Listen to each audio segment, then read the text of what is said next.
تكونوا بخير. النهارده هنتكلم عن مشكله اتعالجت الحمد لله بفضل ربنا عندنا. روكيو لو انتوا تفتكروه اللي هو من منطقه الخصوص صاحب ملك الكلب الكابتن ممدوح، من الشخصيات الكويسه جدا. ومن هنا بحيي جميع الاخوه الاقباط، تحياتي لحضراتكم جميعا، تحياتي بالاخص طبعا على راسهم كابتن ممدوح، من الشخصيات المحترمه جدا. من الصعب ان انت تلاقي شخصيه محترمه موظفه في الحكومه او في الشرطه ويعاملك بما يرضي. تمام؟ طبعا زي ما احنا قلنا قبل كده، الدين لله والوطن للجميع.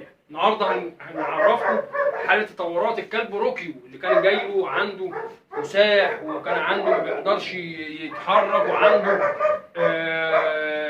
انفصال في العضله بتاعت الحوض، وعنده مشكله في الحوض، وجبسنا المشكله والكلام ده كله. النهارده الحمد لله بفضل ربنا وصلنا لناتج كويس جدا. هتشوفوا دلوقتي روكيو ويا رب يعجبكم زي ما انتم شفتوه كده في البدايه.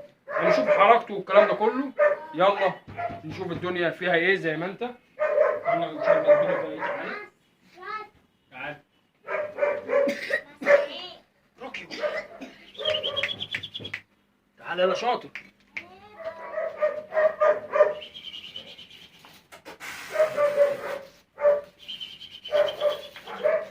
شاطر شاطر شاطر شاطر شاطر شاطر شاطر شاطر شاطر.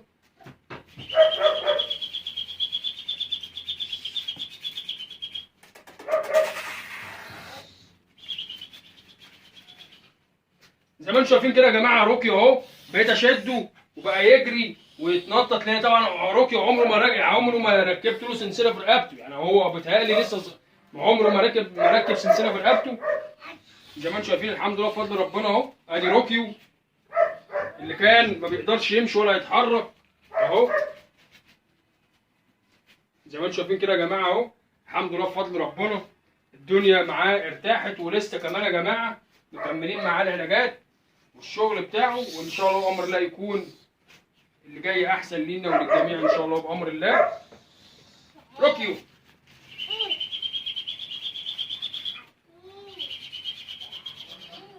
شاطر، روكيو شاطر شاطر روكيو.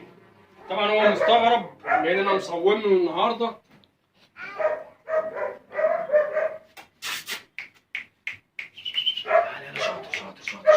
شاطر روكيو.